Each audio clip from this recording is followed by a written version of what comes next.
ونصلي على رسول الكريم أما بعد فأعوذ بالله من الشيطان الرجيم بسم الله الرحمن الرحيم قد أفلح المؤمنون صدق الله مولانا العظيم وصدق رسوله النبي الرؤوف الرحيم ونحن على ذلك من الشاهدين والشاكرين والحمد لله رب العالمين. فقد قال الله عز وجل إن الله وملائكته يصلون على النبي يا أيها الذين آمنوا صلوا عليه وسلموا تسليما. اللهم صل على سيدنا ومولانا محمد وعلى آله وأصحاب سيدنا ومولانا محمد أحمد الجود والكرم وآله وأصحابه وبارك وسلم. صلاة وسلام عليك يا سيدي يا رسول الله وعلى آلك وأصحابك يا حبيب الله صلى الله عليه وسلم. محمد کی محبت دین حق کی شرط اول ہے، اسی میں ہو اگر خامی تو سب کچھ نامکمل ہے. محمد کی غلامی ہے سند آزاد ہونے کی، خدا کے دامن توحید میں آباد ہونے کی. اگر جنت میں جانے کا ارادہ ہو تمامی کا، گلے میں ڈال لو پٹا محمد کی غلامی کا. اللهم صل على سيدنا ومولانا محمد وعلى آله وأصحابه سيدنا ومولانا محمد وبارك وسلم. صلاة وسلام عليك يا سيدي يا رسول الله وعلى آلك وأصحابك يا حبيب الله صلى الله عليه وسلم. حمد و سلام کے بعد اللہ تبارک و تعالیٰ کا بے پناہ شکر اور احسان انتہائی کرم اور انعام کہ اس نے ہم گناہگاروں کو اپنی بارگاہ میں سرگریزی کے لیے منتخب فرمایا. درود اس کے پیارے محبوب علیہ الصلوۃ والسلام کی ذات والا سرکار پر کہ بھلائی کی یہ توفیق سعادت کا یہ ملنا انہی کے صدقے تو فیض ہے. سلام کے ذوالین مطہرات اہل بیت اطہار صحابہ کرام اور راشدین رضوان اللہ تعالی علیہم اجمعین پر. حصول برکت کے لیے قرآن کریم سے سورہ مؤمنون شریف کی آیت مقدسہ سے تلاوت کا شرف حاصل کیا. اس سے پہلے کہ تلاوت کرنا آیت قرآنیہ کے تحت گفتگو عرض کی جائے، اللہ تعالیٰ سے دعا ہے کہ اپنے پیارے حبیب نبی نبی کریم رؤوف الرحیم علیہ افضل الصلاۃ والتسلیم کے صدقہ طفیل مجموعہ کو حق کہنے کی توفیق عطا فرمائے. اللہ کریم ہم تمام اہل ایمان کو حق سن کر حق کو قبول کرنے اور اس پر عمل کرنے کی توفیق عطا فرمائے. ماہ رجب المرجب اپنی برکتوں کو لے کر الحمدللہ ہمارے سروں پر سایہ فکن ہو چکا ہے. اور یہ ماہ مبارکہ اللہ تبارک و تعالیٰ کی طرف سے اسلامی سال کے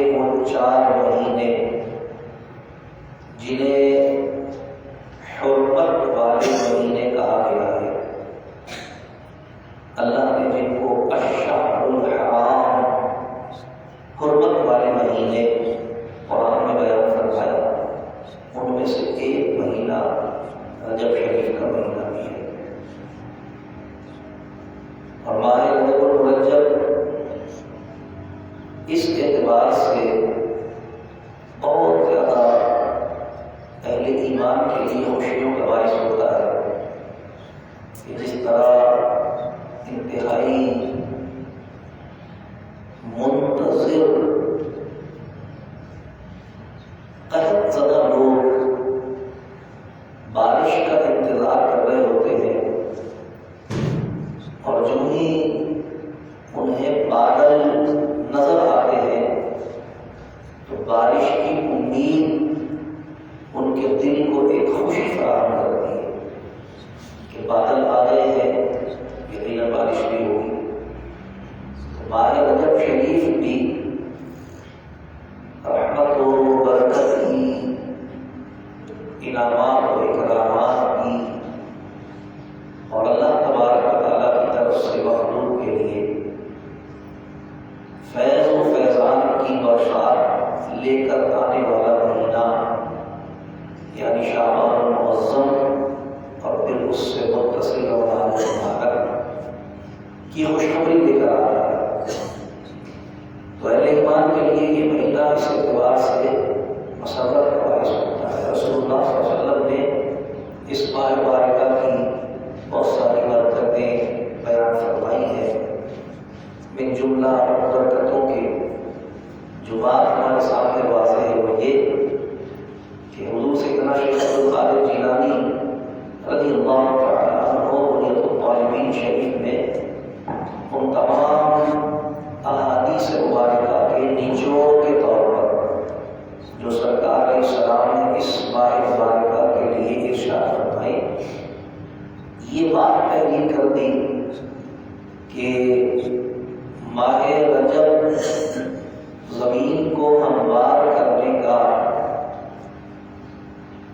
ہل چلا کر زمین کو ہموار کرنے کا مہینہ ہے، اور ماہ شعبان زمین کو بیج دے کر سیراب کرنے کا مہینہ ہے، اور ماہ رمضان اللہ کے کرم، اللہ کے فضل کی فصل کے کاٹنے کا مہینہ ہے۔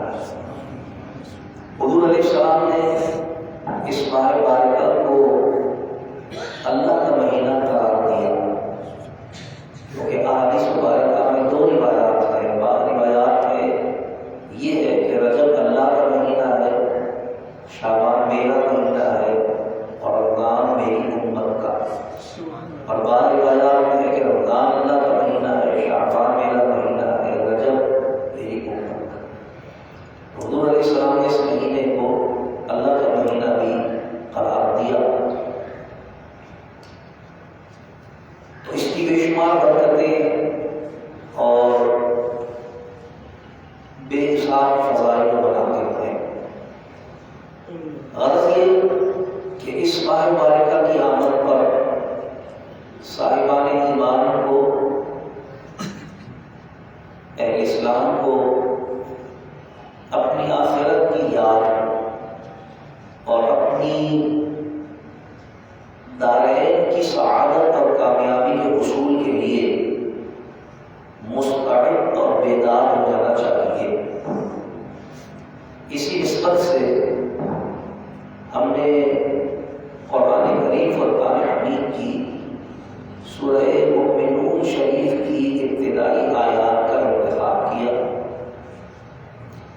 اس لیے کہ ہم دیکھتے ہیں کہ دنیا میں ہر شخص کامیابی کا متمنی ہوتا ہے، ہر شخص کامیاب ہونا چاہتا ہے، کامیابی حاصل کرنا چاہتا ہے، کامیاب زندگی گزارنا چاہتا ہے، اور خود کو کامیاب کرنا چاہتا ہے۔ لیکن ہم دیکھتے ہیں کہ دنیا میں ہر شخص کامیاب نہیں ہوتا، اس کی مختلف وجوہات ہیں۔ بعض لوگوں کو ہم دیکھتے ہیں کہ کامیاب ہونے کی خواہش تو ہر دل میں فطری طور پر ہوتی ہے، لیکن ہم بعض لوگوں کو دیکھتے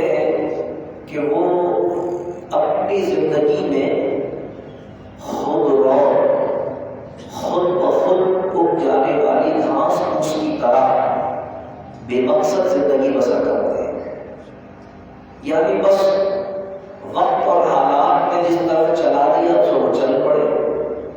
انہوں نے کسی مقصد کا تعین نہیں کیا، کوئی ایم، کوئی گول انہوں نے اپنی لائف کے لیے سلیکٹ نہیں کیا جس کی اچیومنٹ کے لیے، جس کو پانے کے لیے، جس کو حاصل کرنے کے لیے وہ جدوجہد کرتے.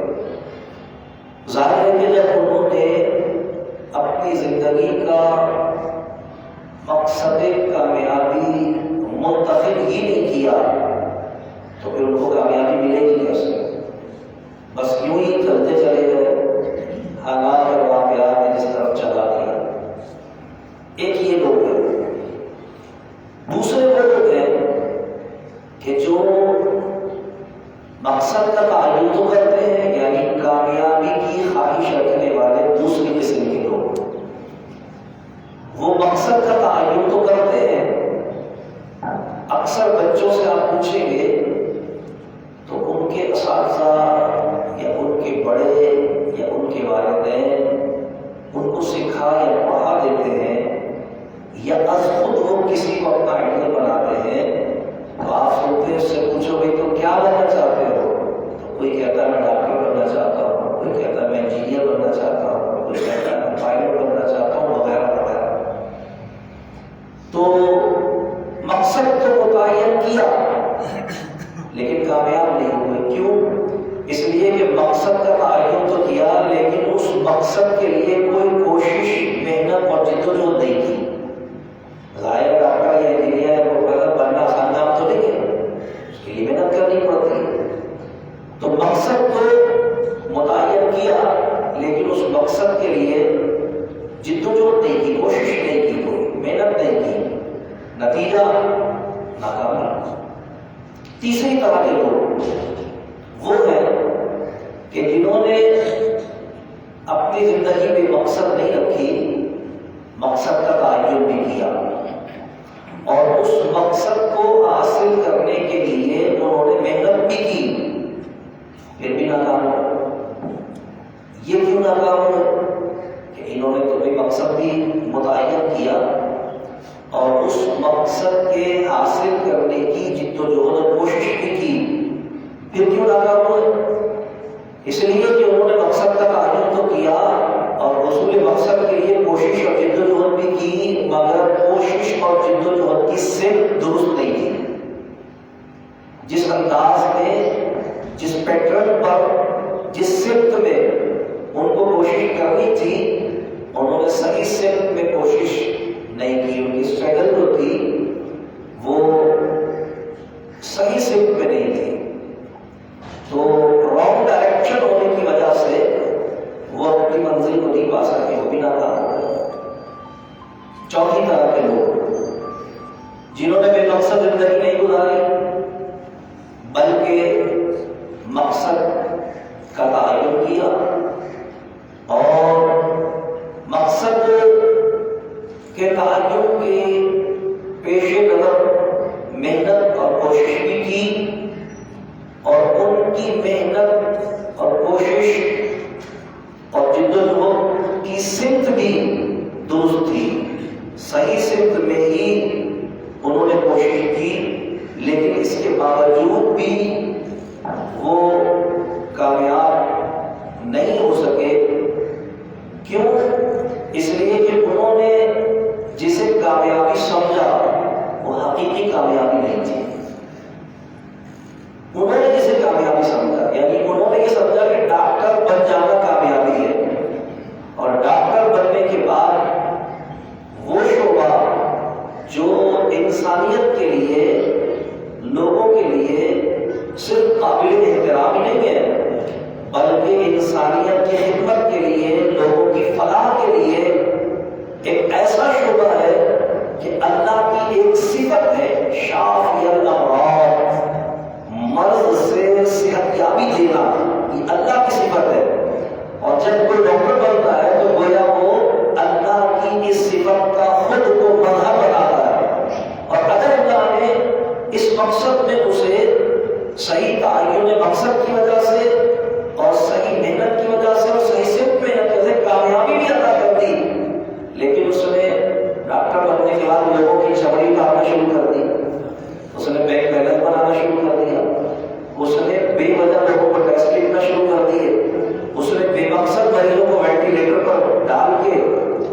بنانا شروع کر دیا، بتائیے وہ کامیاب ہوا؟ نہیں کامیاب ہوا۔ حقیقی کامیابی ان میں سے کسی کے حصے میں بھی نہیں آئی۔ خواہش تو ہر ایک کی کامیاب ہو گئی، لیکن حقیقی کامیابی کسی کے بھی حصے میں نہیں آئی۔ حقیقی کامیابی، سچی کامیابی جو دونوں جہان کی کامیابی ہے، ایک دنیا کی نہیں، ایک جہان کی، بلکہ دونوں جہان کی کامیابی۔ حقیقی اور سچی کامیابی اللہ تبارک و تعالیٰ نے ایمان والوں کے مقدر میں لکھی ہے۔ رب کائنات نے فرمایا قد افلح المؤمنون، تحقیق کامیاب ہوئے وہ جو ایمان لائے۔ یعنی کامیابی اللہ نے ان کا مقدر کی ہے جو صاحبان ایمان ہے۔ اب جو ایمان لائے تو ان کو اللہ نے حقیقی کامیابی کا حقدار کیوں قرار دیا؟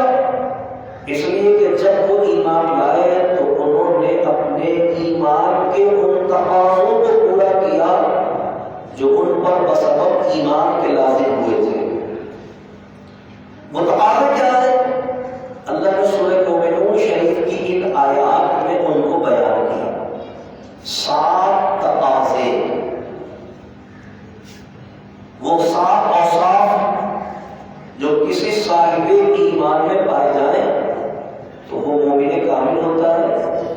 اللہ نے اس کی کامیابی کا اعلان کیا ہے اور اس کو کامیاب قرار دیا ہے، کیونکہ جب یہاں اللہ نے فرمایا قد افلح المؤمنون، تحقیق کامیاب ہوئے ایمان والے، تو اس سے مراد صرف وہ لوگ نہیں ہیں جنہوں نے محض کلمہ پڑھ لیا، کیونکہ محض کلمہ پڑھ لینا حقیقی کامیابی کا ذریعہ نہیں ہے، بلکہ ایمان جس چیز کا نام ہے سب کو پتا ہے کہ ایمان نام ہے اقرار باللسان و تصدیق بالقلب۔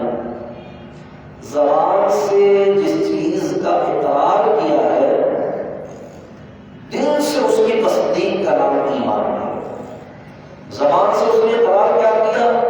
زبان سے اقرار کیا کہ اللہ کے سوا کوئی معبود نہیں ہے اور محمد صلی اللہ علیہ وسلم اللہ کے رسول ہے، یہ اس نے زبان سے اقرار کیا۔ اس اقرار کے نتیجے میں اس نے خود پر 2 چیزیں لازم کر لی۔ ان 2 چیزوں کا اس کے کیریکٹر میں، اس کے کردار میں موجود ہونا اس کے ایمان کی تصدیق کرے گا۔ یعنی جس کی ذات میں یہ 2 چیزیں نظر آئیں وہ ان خوش نصیبوں میں سے ہے کہ جن کا ایمان زبانی نہیں ہے، انہوں نے صرف زبان سے اقرار نہیں کیا بلکہ دل سے اپنے عقیدے کی تصدیق بھی کی ہے۔ وہ 2 چیزیں کیا ہیں جو اس پر لازم ہو جاتی ہیں؟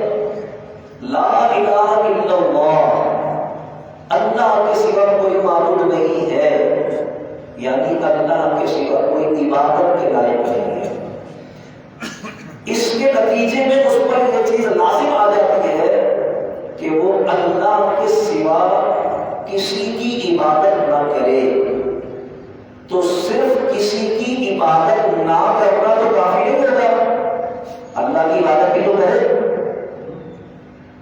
خالی یہ نہیں کہا گیا ہے کہ کوئی معبود نہیں ہے، لا الہ، ساتھ میں الا اللہ بھی تو کہا گیا ہے، یعنی کسی کی عبادت نہیں کی جائے گی مگر اللہ کی عبادت کی جائے گی۔ تو اس کا مطلب یہ ہوا کہ لا الہ الا اللہ کے 2 تقاضے ہو گئے، لا الہ الا اللہ کے 2 تقاضے ہو گئے۔ ایک یہ کہ کسی کی عبادت نہ کرے یعنی اللہ کے سوا، اور دوسری یہ کہ اللہ کی عبادت کرے۔ دونوں باتیں ہو گئی نا۔ اور محمد رسول اللہ صلی اللہ علیہ وسلم جب اس نے پڑھا تو اس کے بھی 2 تقاضے ہیں، اس کے بھی 2 تقاضے ہیں۔ وہ کیا ہے؟ ایک ترجمہ ہے محمد صلی اللہ علیہ وسلم اللہ کے رسول ہے، کیونکہ حضور علیہ السلام اللہ کے رسول ہیں، اللہ کے بھیجے ہوئے۔ رسول کے معنی ہے بھیجا ہوا۔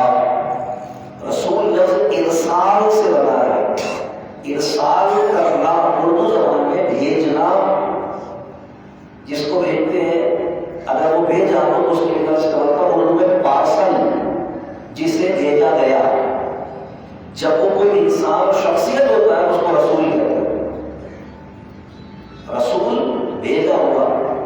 تو اللہ تبارک و تعالیٰ نے انہوں کو بھیجا، تو اب دو تقاضے ہوئے انہوں کے محمد رسول اللہ صلی اللہ علیہ وسلم پڑھ کر ماننے کے۔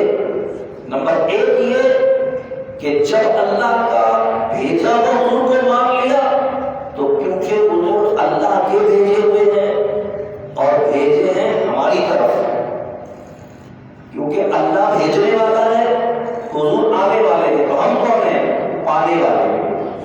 دیکھا نا، تین چیزیں ہیں نا، ایک بھیجنے والا، ایک جسے بھیجا گیا، ایک وہ جس کی طرف بھیجا گیا۔ دو، اگر وہ رسول کا مقصد پورا نہیں ہوگا پھر بھیجا ہوا کا معنی مکمل نہیں ہوگا، کیونکہ بھیجا ہوا اسی وقت بھیجا ہوا کہلائے گا جب کسی کی طرف اس کو بھیجا گیا ہو۔ تو ہم ہیں پانے والے۔ تو جب حضور علیہ السلام کو اللہ کا رسول مان لیا تو کیونکہ انہوں اللہ کے رسول ہیں تو دو تقاضے ہوئے، ایک یہ کہ انہوں سے بڑھ کر کسی سے محبت اور ادب نہ کرے، کیونکہ انہوں اللہ کے بھیجے ہوئے، اور کوئی بھی اللہ کا ہماری طرف بھیجا ہوا نہیں ہے جسے اللہ نے اپنا رسول بنا کر بھیجا۔ حضور آخری نبی، آخری رسول ہے۔ تو ایک تقاضا تو ہوگا کہ حضور سے بڑھ کر مخلوق میں کسی کی محبت اور کسی کا ادب نہیں ہے، سب سے بڑھ کر حضور کی محبت اور ان کا ادب۔ اور دوسرا تقاضا کیا ہے کہ کیونکہ حضور اللہ کے بھیجے ہوئے ہیں اور بھیجا ہے تو کسی وجہ سے بھیجا، اور جب اللہ نے بھیجا ہے تو خالی ہاتھ نہیں بھیجا، اللہ نے بھیجا ہے تو خالی ہاتھ نہیں بھیجا۔ تو دوسرا تقاضا کیا ہوگا کہ جو کچھ حضور لے کر آئے ہیں اس سب کو ماننا، یعنی پہلے تقاضے میں حضور کو ماننا اور دوسرے تقاضے میں حضور کی ماننا۔ عبادت اللہ کے سوا کسی کی نہیں، اور اطاعت یعنی فرما برداری حضور صلی اللہ علیہ وسلم کے سوا کسی کی نہیں۔ یہ دو تقاضے ہیں ایمان کے، جو ان دو تقاضوں کو پورا کرتا ہے وہ ان اللہ مومن کامل ہے، اور جو ان اللہ مومن ہے اللہ نے اس کی کامیابی کا وعدہ کیا ہے، قد افلح المؤمنون، تحقیق کامیاب ہوئے ایمان والے۔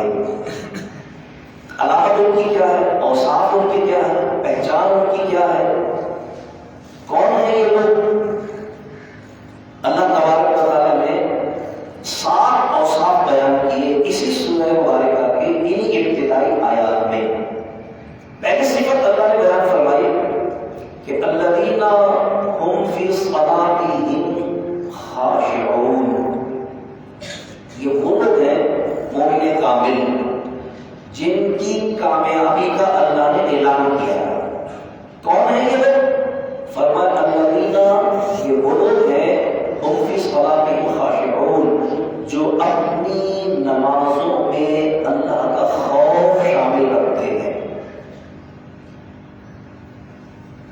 اللہ نے سورہ رحمان میں ایک مقام پر فرمایا وَلِمَنْ خَافَ مَقَامَ رَبِّهِ جَنَّتَانِ، جو کوئی اللہ کی بارگاہ میں کھڑے ہونے سے ڈرا، اللہ کی بارگاہ میں کھڑے ہونے کا خوف اس پر غالب ہے، فرمایا وَلِمَنْ خَافَ مَقَامَ رَبِّهِ جَنَّتَانِ، جو کوئی اللہ کی بارگاہ میں کھڑے ہونے سے ڈرا ہم اس سے 2 جنتوں کا وعدہ کرتے ہیں، ایک اس کے عمل کی وجہ سے، ایک اس کی نیت کی وجہ سے، یعنی ایک اس کے کھڑے ہونے کی جنت ملے گی اسے، اور ایک اس کھڑے ہونے میں اللہ کا ڈر شامل ہونے کی جنت ملے گی۔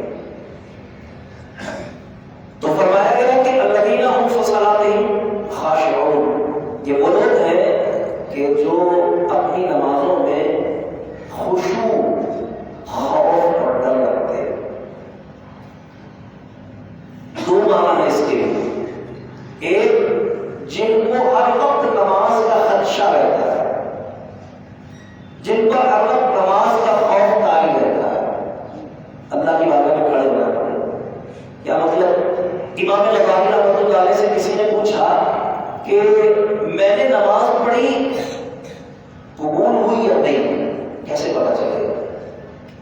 امام غزالی سے کسی نے پوچھا میں نے نماز پڑھی قبول ہوئی یا نہیں، کیسے پتا چلے گا؟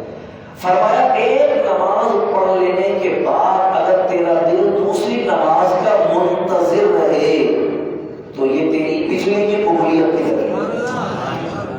اگر اگلی کا منتظر ہو تو نماز نہ چھوٹ جائے گی۔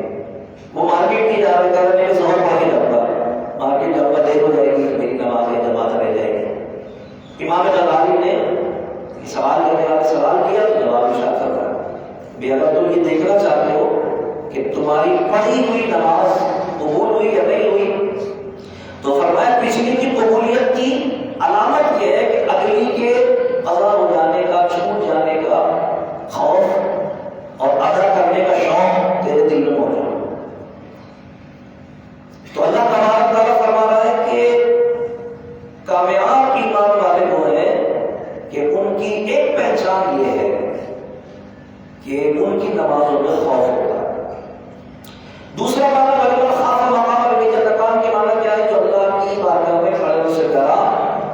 علماء فرماتے ہیں وہ یہ کہ جو نماز کے لیے کھڑا ہو تو اسے احساس ہو، اس کا دل اس بات کو سمجھے کہ میں اللہ کی بارگاہ میں کھڑا ہوں، تو اس پر اللہ کی خشیت تاری ہو جائے۔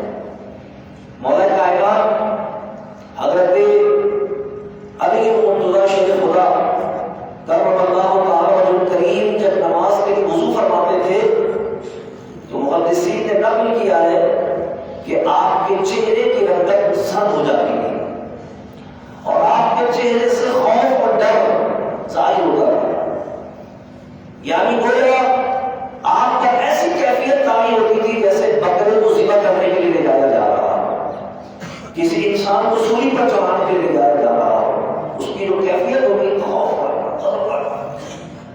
آپ کے چہرے کا رنگ پیلا ہو جایا کرتا تھا۔ وضو کر رہے مسجد کی طرف جا رہے تو کوئی پوچھنے والا پوچھتا تھا کہ حضرت یہ آپ کی کیفیت کیسی ہوئی کہ کب تک بھی یہ خوف، یہ چہرے کا زرد ہو جانا، یہ ڈر کا آپ کے چہرے سے ظاہر ہونا کیا ہے؟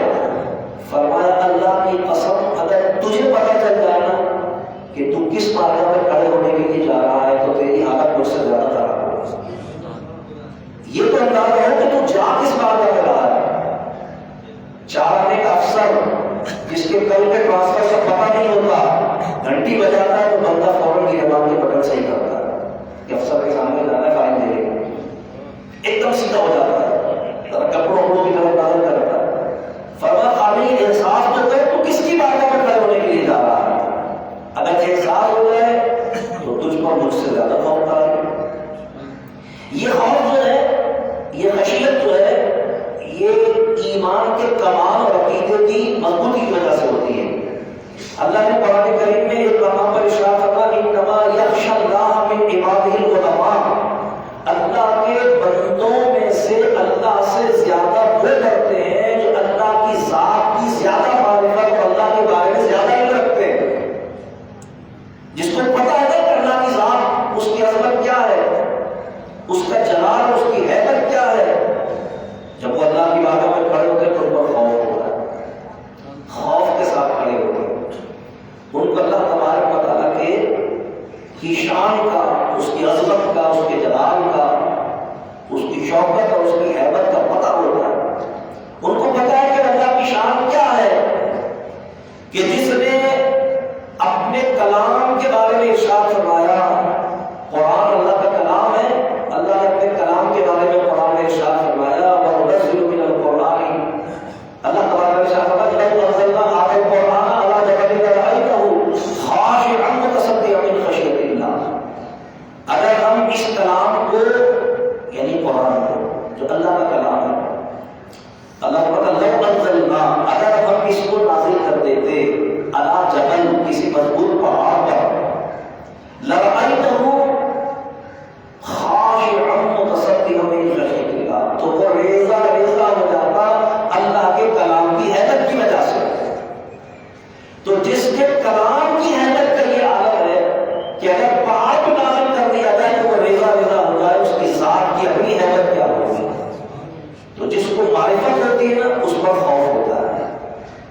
دیکھیے چھوٹا بچہ ہے نا، 2 سال سال کا 1.5 سال کا کھیل رہا ہے، اس کے سامنے سانپ آ جائے نا تو اس سے بھی کھیلنے لگے گا، اس کے سامنے انگیٹھی میں انگارہ رکھا ہو تو وہ جا کے اس کو اٹھانے کی کوشش کرے گا، اس سے بھی کھیلنے کی کوشش کرے گا۔ یہ بچہ انگارے سے ڈر کیوں نہیں رہا؟ یہ بچے پر سانپ کا خوف کیوں نہیں ہے؟ اس لیے کہ بچے کو پتہ ہی نہیں ہے کہ سانپ کاٹتا ہے اور آدمی مر جاتا ہے، اس لیے کہ بچے کو پتہ نہیں ہے کہ انگارے کو چھونے سے ہاتھ جل جاتا ہے۔ تو یاد رکھیے کہ علم ہی خشیت پیدا کرتا ہے، جسے اللہ کی جتنی زیادہ معرفت ہوگی اس پر اللہ کا اتنا زیادہ خوف طاری ہوگا۔ اس لیے اللہ تبارک تعالیٰ نے ایمان والوں کی تعریف میں یہ بات فرمائی کہ الذین هم فی صلاتہم خاشعون، ایمان والے جن سے اللہ نے کامیابی کا وعدہ فرمایا کہ وہ لوگ ہیں کہ جب یہ نماز کے لیے کھڑے ہوتے ہیں تو ان پر خوف طاری ہوتا ہے۔ مفسرین کرام نے ارشاد فرمایا کہ خاشعون کے ایک معنی ہے احکام کی رعایت، یعنی جب وہ نماز کے لیے کھڑے ہوتے ہیں تو نماز کی شرائط کا، نماز کے فرائض کا، نماز کے واجبات کا پوری توجہ اور پورے اخلاص اور پورے اہتمام کے ساتھ اس کو کرتے ہیں، خیال رکھتے ہیں اس کا، جس کا نتیجہ یہ ہوتا ہے کہ اللہ تبارک و تعالیٰ ان کی اس نماز کو ان کی کامیابی کا ذریعہ بنا دیتا ہے۔ کامیابی کا ذریعہ کیسے بنتی ہے؟ اللہ تعالیٰ قرآن کریم میں ارشاد کرتا ہے ان الصلاۃ تنہیٰ عن الفحشاء والمنکر، یہ والی نمازیں جس کی ابھی میں نے بات بتائی نا، جب یہ نماز پڑھتا ہے نا تو اس کی نماز اللہ فرماتا ہے ان الصلاۃ تنہیٰ عن الفحشاء والمنکر، یہ وہ خوش نصیب ہے جس کی نماز اس کو بدی اور گناہ اور بے حیائی کے کاموں سے روکتی ہے۔ یہ والا نمازی ہے۔ ایک نمازی میں ہے کہ بس تو چلنے آئے والی کہانی ہے، نہ فرائض کا پتہ ہے نہ واجبات کا پتہ ہے۔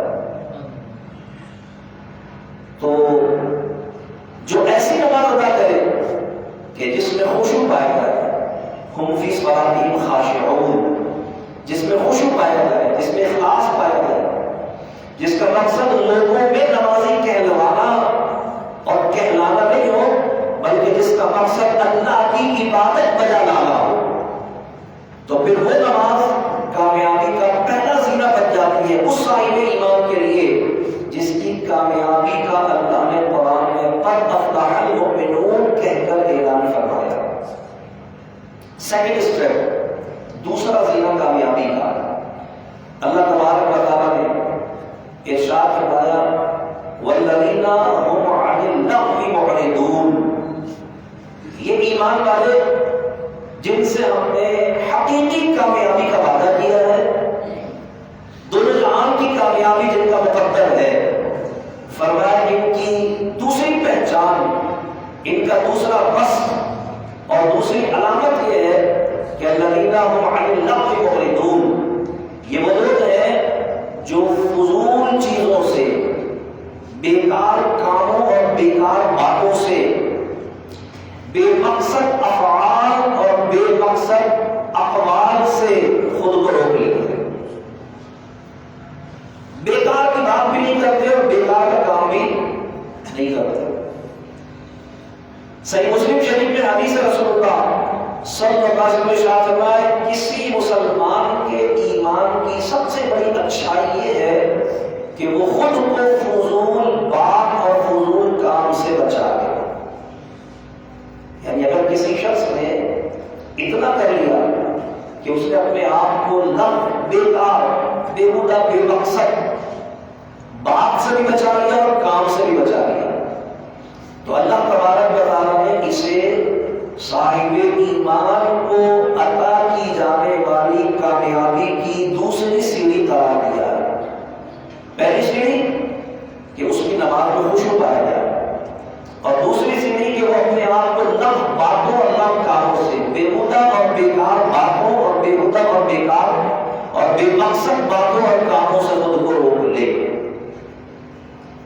تیسری سیڑھی اللہ تبارک و تعالیٰ نے کامیابی کی جن لوگوں کو اللہ نے کامیاب قرار دیا اور جن کے لیے کامیابی کا اللہ نے قد افلح المؤمنون کہہ کر اعلان کیا، تو تیسرا تھرڈ اسٹیپ پیش فرمایا اللہ تبارک و تعالی والذین هم للزکاۃ فاعلون۔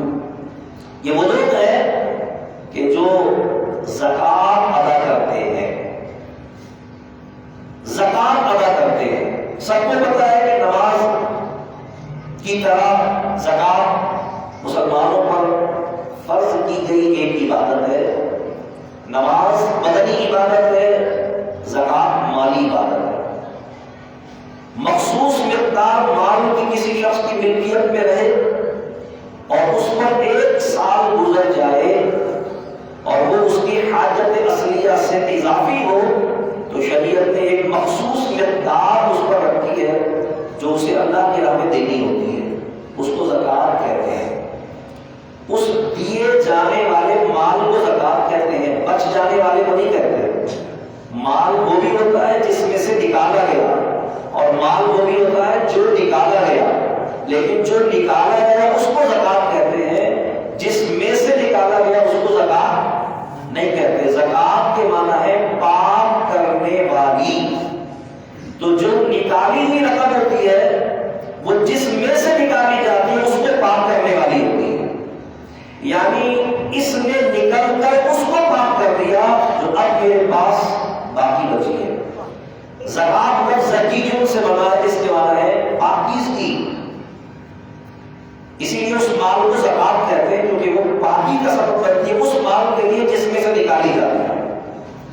تو مفسرین کرام نے فرمایا کہ یہاں پر دونوں معنی ہیں، ایک تو یہ کہ وہ مالی عبادت جو اللہ تبارک و تعالی نے ہر صاحب ایمان پر فرض کی ہے، الذین هم للزکاۃ فاعلون، یہ وہ خوش نصیب لوگ ہیں کہ جو اپنے مال کی زکات ادا کرتے ہیں۔ تو ایک تو یہ ہو گیا، اور فرمایا اگر لفظ زکات کے لغوی معنی لیے جائے تو پھر اس کا معنی یہ بنے گا کہ یہ وہ لوگ ہیں جو پاکیزگی اختیار کرتے ہیں، جو پاکی کو اپناتے ہیں، کیونکہ اللہ تبارک و تعالیٰ نے یہاں فاعلون کا لفظ ارشاد فرمایا کیونکہ دینا بھی ایک کام ہے، فعل دینا بھی ایک کام ہے، لیکن صرف دینا ہی کام نہیں ہے،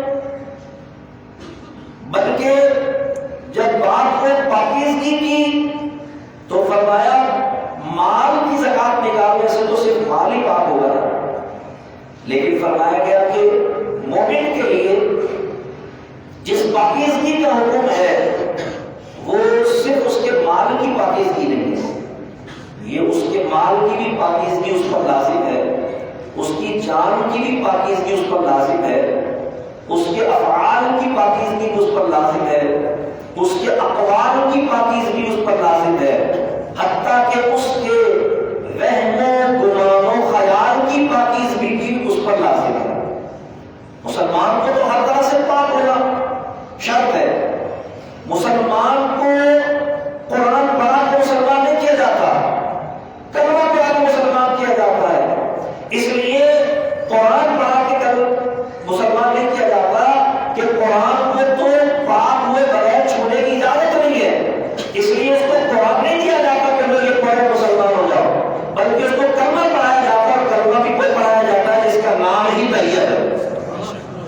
طیب کے معنی سب کو پتہ ہے، تو یہ کلمہ کیونکہ اسے پاک کرتا ہے، تو اسلام میں سب سے پہلا تقاضا ہی پاکیزگی ہے۔ نماز کا ذکر پہلے کیا گیا ہے، بے شک فرسٹ آف آل سب سے پہلے نماز کی بات کی گئی ہے، لیکن سب کو پتا ہے کہ نماز کی ابتدا بھی پاکیزگی سے ہوتی ہے، کیونکہ نماز میں سب سے پہلے شرائط نماز ہے، شرائط نماز میں سب سے پہلی پاکیزگی ہے۔ کیوں؟ اس لیے کہ اللہ تعالیٰ نے قرآن کریم میں اصل پاکیزگی کو ہی کامیابی قرار دیا ہے۔ ایک اور مقام پہ اللہ تعالیٰ نے ارشاد فرمایا قد افلح من تزکیٰ، تحقیق کامیاب ہوا وہ جس نے خود کو پاک کر لیا۔ اللہ تبارک و تعالیٰ نے پاک بننے ہی محبوب اور پسندیدہ ہے۔ اللہ تعالیٰ نے قرآن کریم میں ایک اور مقام پر ارشاد فرمایا ان اللہ یحب التوابین و یحب المتطہرین، بے شک اللہ کو ہمیشہ توبہ کرنے والے اور ہمیشہ پاک رہنے والے بندوں سے محبت ہے، کیونکہ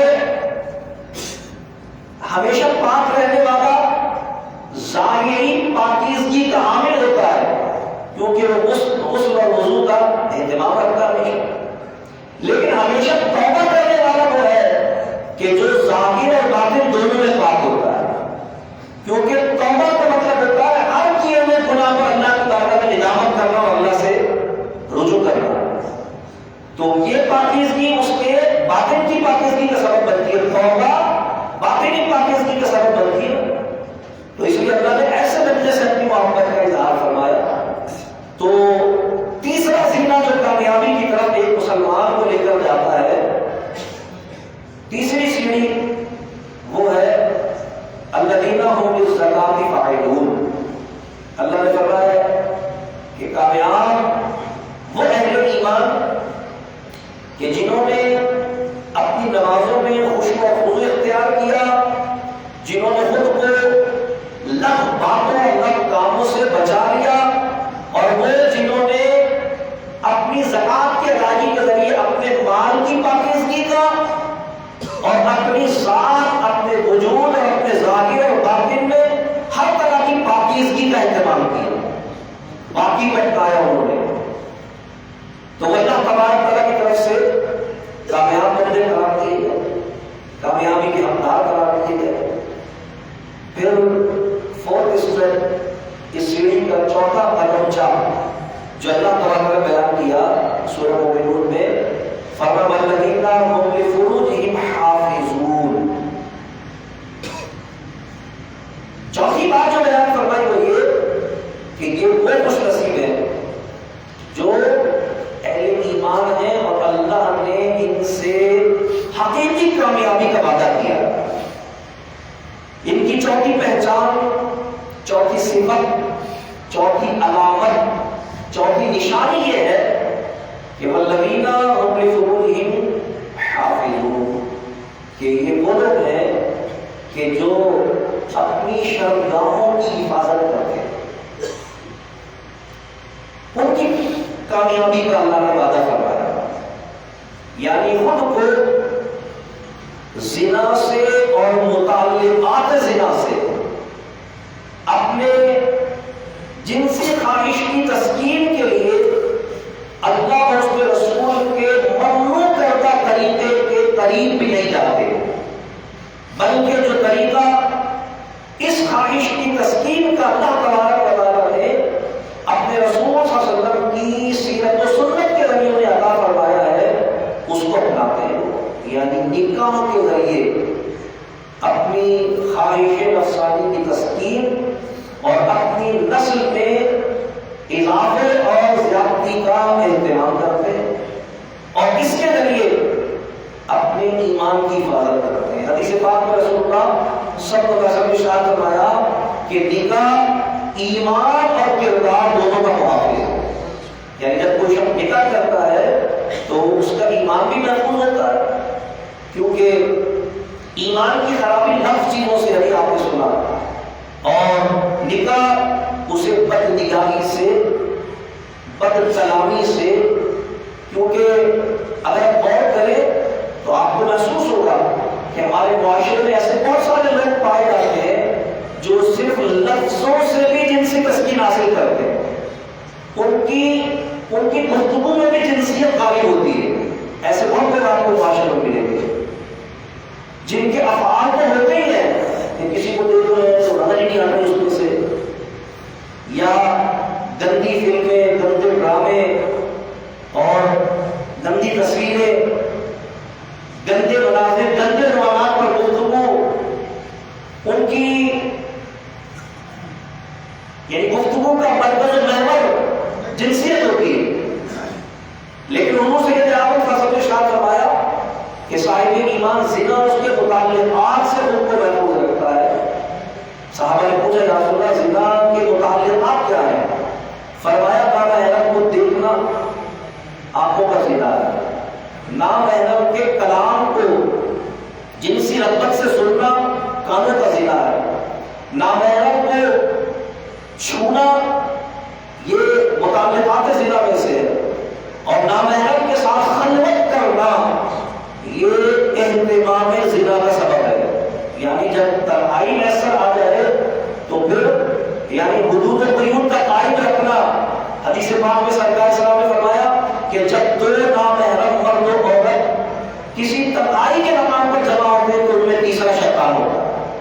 یعنی شیطان فوراً وہاں پہنچ جاتا ہے کہ کسی طرح سے بھی اگر مجھ سے کسی فعل بد کا ارتکاب نہ ہو تو کم از کم کسی اور کے دل اور ذہن میں ان کے لیے بدگمانی ڈال کر ان کے لیے خرابی پیدا کر دے، الزام لگا دیا جائے پر کوئی کیا کچھ نہیں ہوتا، نیت بھی صحیح کیوں کیا ہے۔ اسی لیے حدیث میں سرکار نے فرمایا کہ اتقوا موادیت تو ہم جس بات جس کام سے الزام لگنے کا ڈر ہے اس سے بھی بچو، کیونکہ لوگوں کو بدگمانی کا موقع نہیں ہوگا۔ میں نے بہن بنایا ابھی بھائی تو آپ کو بھی جا رہا ہے کہ گھر میں کوئی نہیں ہوتا تو بہن بنایا تو جب بہن گھر میں ہوا جائے تو ان کے سامنے جائے گا کرنے کا باتیں کیا تھا تاکہ بہن کے کردار پر کسی کو انگلی اٹھانے کا موقع نہ ملے۔ تو اللہ تبارک و تعالیٰ نے اہل ایمان کو کامیابی کا زینہ طے کرنے کے لیے جو سیڑھیاں فراہم کی اس میں ایک اسٹریپ ایک سیڑھی یہ بھی مقرر کی کہ فرمایا کہ والذین هم لفروجہم یحافظون، کہ وہ ایمان والے وہ ہیں کہ جو اپنی شرمگاہوں کی حفاظت کرتے ہیں، وہ اپنی شرمگاہوں کی حفاظت کرتے ہیں۔ اور پھر اللہ تبارک و تعالیٰ نے دو اوصاف ایسے بیان فرمائے کہ جو بدقسمتی سے ہمارے ہاں برائی اور گناہ سمجھی نہیں جاتے، اور وہ کسی بھی صاحب ایمان کی حقیقی کامیابی کے اصول میں سب سے بڑی رکاوٹ ہوتی ہے۔ وہ کیا ہے؟ اللہ تبارک و تعالیٰ نے پانچواں اور چھٹا جو وصف بیان کیا فرمایا الذین هم لاماناتہم وعہدہم راعون، یہ وہ لوگ ہیں جن سے اللہ نے کامیابی کا وعدہ کیا، جن کی کامیابی کا اللہ نے اعلان کیا ہے کہ یقیناً کامیاب ہے۔ قد افلح المؤمنون، یہ وہ ایمان والے ہیں جو یقیناً کامیاب ہیں، قد تحقیق ہم اعلان کرتے ہو کامیاب ہیں۔ تو کیا اللہ نے ان کے اوپر رکھی ان کی صفت پانچویں اور چھٹی صفت کے طور پر اللہ نے اس آیت کے ساتھ فرمایا کہ وہ لوگ ہیں والذین هم لاماناتہم وعہدہم راعون، یہ وہ لوگ ہیں کہ جو امانت کی پاسداری کرتے ہیں اور وعدوں کو پورا کرتے ہیں۔ بدقسمتی سے آج بہت سارے ایسے لوگ جو نماز بھی بڑی پابندی سے پڑھتے ہیں، بالکل طے شدہ بات ہے کہ وہ زکوٰۃ بھی پوری ذمہ داری سے ادا کرتے ہیں، کیونکہ نماز پڑھتے اس لیے پاکیزگی کا بھی خیال رکھتے ہیں، پاکی ناپاکی کا بھی اہتمام کرتے ہیں، اور یہ بھی پکی بات ہے کہ نہ بدنگاہی کرتے ہیں نہ بدفعلی کرتے ہیں، لیکن بدقسمتی سے ایسے بے شمار میں آپ کو نظر آئیں گے جو ان اوصاف سے متصف ہونے کے باوجود امانت دار نہیں ہے، وعدہ پورا نہیں کرتے، بلکہ خیانت کو یعنی امانت کے ترک کر دینے کو برا بھی نہیں سمجھتے۔ کسی کا حق مار لینا، کسی کا قرض کھا جانا،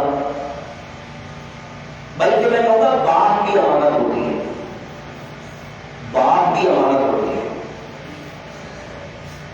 دوسری کا ویسے اعظم مدینہ ارشاد فرماتے ہیں کہ جب تم کسی کے گھر جاؤ تو اندھے بن کے جاؤ، اور جب کسی کے گھر سے نکلو تو بہرے بن کے نکلو، تو گونگے بن کے نکلو۔ تو لوگوں نے کہا کہ اس کا کیا معنی ہے؟ فرمایا کسی کے گھر اندھے بن کے جاؤ یعنی اس کے گھر کی کسی برائی پر نظر نہ کرو، اور گونگے بن کے نکلنے کا مطلب یہ کہ کوئی برائی اور بری تمہاری نظر میں آ جائے تو باہر نکل دو، اس کا چرچا نہ کرو۔ کیوں؟ حدیث پاک میں سرکار اسلام نے فرمایا جو اپنے کسی مسلمان بھائی کا پردہ رکھے گا، اتفاقی طور پر کوئی برائی دیکھ لی اس میں، کوئی عیب اس کی نظر میں آ گیا، فرمایا کہ جو اپنے مسلمان بھائی کا پردہ رکھے گا محض اللہ کے خوف کی وجہ سے اللہ قیامت کے دن اس کے گناہوں میں پردہ رکھے گا۔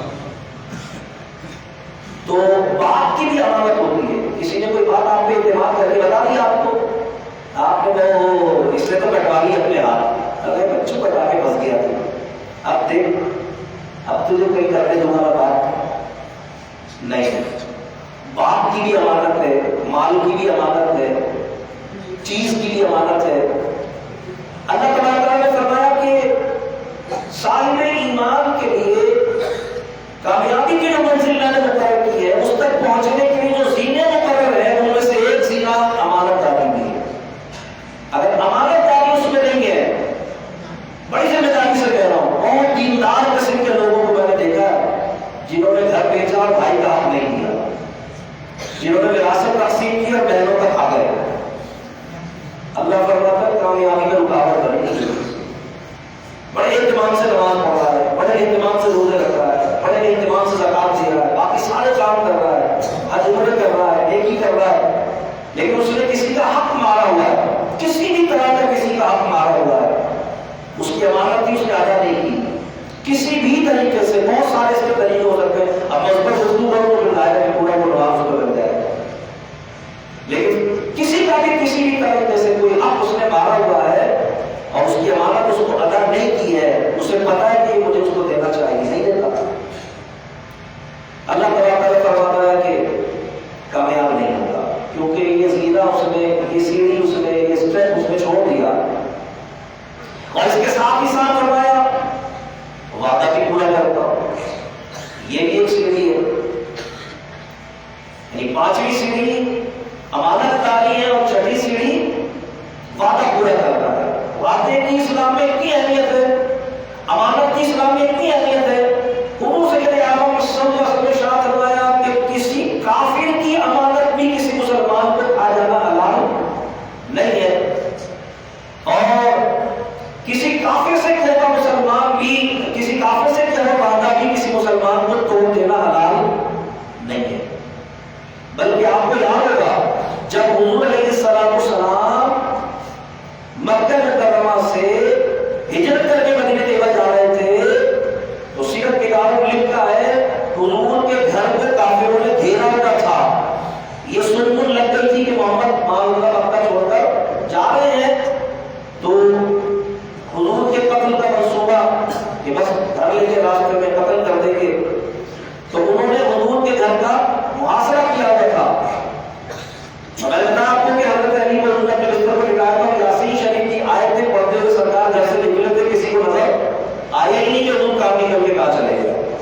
تو حضور علیہ السلام نے حضرت علی کو اپنے بستر پہ کیوں لٹایا تھا, بہت بار آپ نے مجھ سے بھی سنا, علماء سے بھی سنتے ہیں کہ مکے کے کچھ لوگوں کی امانتیں تھیں حضور کے پاس, جو آپ نے حضرت علی کو دی تھی کہ بھائی کل تم یہ امانتیں ان لوگوں کو واپس کر کے پھر تم مدینے آ جانا. تو حضور علیہ السلام کے سیرت کی کتابوں میں لکھا ہے حضور علیہ السلام کی سیرت کو اللہ نے کیوں لقد کان لکم فی رسول اللہ اسوۃ حسنہ کہہ کر دنیا کے لیے مثال بنایا ہے. فرمایا نے جو حضور کو قتل کرنے کا منصوبہ بنا کے چاروں طرف کھڑے تھے, ان میں سے بعض لوگ ایسے جن کی امانتیں وہ چھوڑ کے گئے, ان کی بھی امانت کھانے کا پتہ تھا, یہ قتل کرنا چاہتا ہے, وہ میری جان کا دشمن ہے, میری قتل کے منصوبے میں شامل ہے, اس کی بھی امانت انہوں نے کھانا گوارا نہیں کہ ہم یوں ہی طے کرتے ہیں اس نے بھی بہت کیا ہے ہمارے ساتھ, ہم نے کیا تو کیا, خود ہی اپنے آپ کو مطمئن کر لیتے ہیں. تو حضور علیہ السلام نے جان کے دشمنوں کی امانتیں بھی چھوڑی, فرمایا کہ لوٹانا پھر آنا. یہی وجہ ہے کہ کفار حضور علیہ السلام کو صادق اور امین کہتے تھے. آج بھی حضور کے روضے پر تو سنہری جاریہ جس کا دیکھنا ہر صاحب ایمان کی زندگی کی سب سے بڑی توقع کام ہوتی ہے, اس میں حضور کے نام کا ذکر ہے محمد رسول اللہ صادق الوعد الامین.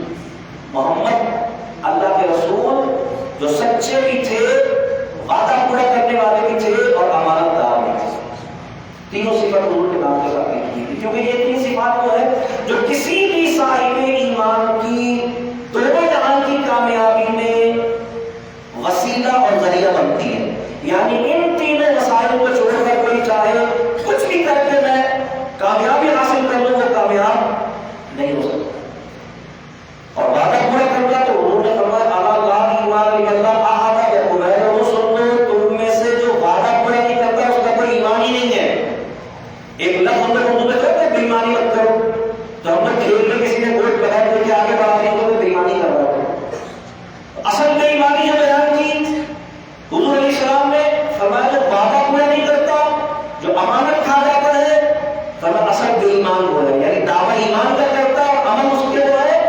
ایمان کے خلاف ہے۔ ایمان کا کمال یہ ہے کہ وہ امانت داری کو اختیار کرے اور ایفائے عہد یعنی وعدہ پورا کرنے کو اپنے اوپر لازم کر لے۔ اللہ تبارک و تعالیٰ نے 7ویں سیڑھی جو کامیابی کے حصول کے لیے بیان فرمائے والذین هم علی صلاتهم یحافظون۔ اب دیکھیے بات نماز سے شروع کی، نماز بھی ختم ہوئی۔ پہلی سیڑھی کی نماز بیان کی گئی تھی اور آخری سیڑھی کی نماز بیان کی گئی۔ فرمایا والذین هم علی صلاتهم یحافظون، یہ وہ لوگ ہیں جو اپنی نمازوں کی حفاظت کرتے ہیں، ضائع نہیں ہونے دیتے اپنی نماز کو۔ اللہ نے قرآن کریم میں فرمایا حافظوا علی الصلوات والصلاۃ الوسطی، لوگ اپنی نمازوں کی حفاظت کرو، خاص طور پر بیچ والی کی۔ تو نمازوں کی حفاظت کرنا، نمازوں کی حفاظت دو طرح سے، ایک ہے ادائیگی کا پورے اہتمام کے ساتھ لازم کرنا، شرائط فرائض واجبات ساتھ، اور دوسرا ضائع ہونے سے بچانے اور حفاظت کرنے کا معنی کیا ہے؟ ہر جگہ ہر ایک کے پیچھے نہیں پڑتا۔ ایسا نہیں ہم تو سب کے پیچھے پڑ جاتے ہیں، ہماری سب کے پیچھے جاتی ہے، تو یہ سب کے پیچھے جن کی ہو جاتی ہے ان کی کسی کے پیچھے بھی نہیں ہوتی، کیونکہ نماز کی حفاظت، نماز اتنی سستی چیز نہیں ہے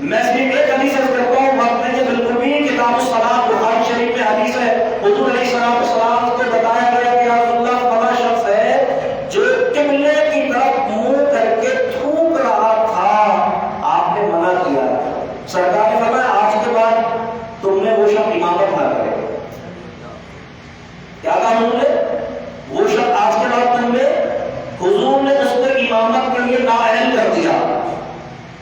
صحابی ہوگا، حضور کے دور میں نماز پڑھا تو وہ صحابی ہوگا، قبلے کی تعظیم نہیں کی تھی، قبلے کی طرف منہ کر کے تھوک کرنا۔ انہوں نے فرمایا کہ آج کے بعد وہ نماز نہ پڑھا، یہ تعظیم تھی تاکہ وہ آئے حضور کے نام میں شرمندہ ہو، معذرت جائے، اور پھر اس کے بعد حضور کو اس کی ذمہ داری پر بحال کرے۔ انہوں نے فرمایا آج کے بعد نماز نہیں پڑھا۔ علماء فرماتے ہیں غور کرنے کی بات ہے کہ جو قبلے کی تعظیم نہ کرے، حضور اس کو امامت کی اہلیت سے خارج کر دیتے ہیں۔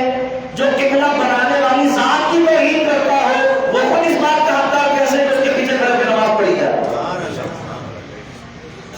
جو حضور کے ذات پہ تبرہ کرتا ہو، جو حضور کے صحابہ کو گالی دیتا ہو، جو اہل بیت کو برا بھلا کہتا ہو، جو حضور کو مر کے مٹی میں ڈالا مل جانے والا دیوار کے پیچھے سے بے خبر اور ہمارے جیسا بشر بڑے بھائی کی طرح تعظیم کے لائق سمجھتا ہو، اس کے پیچھے نماز کیسے ہو جائے گی؟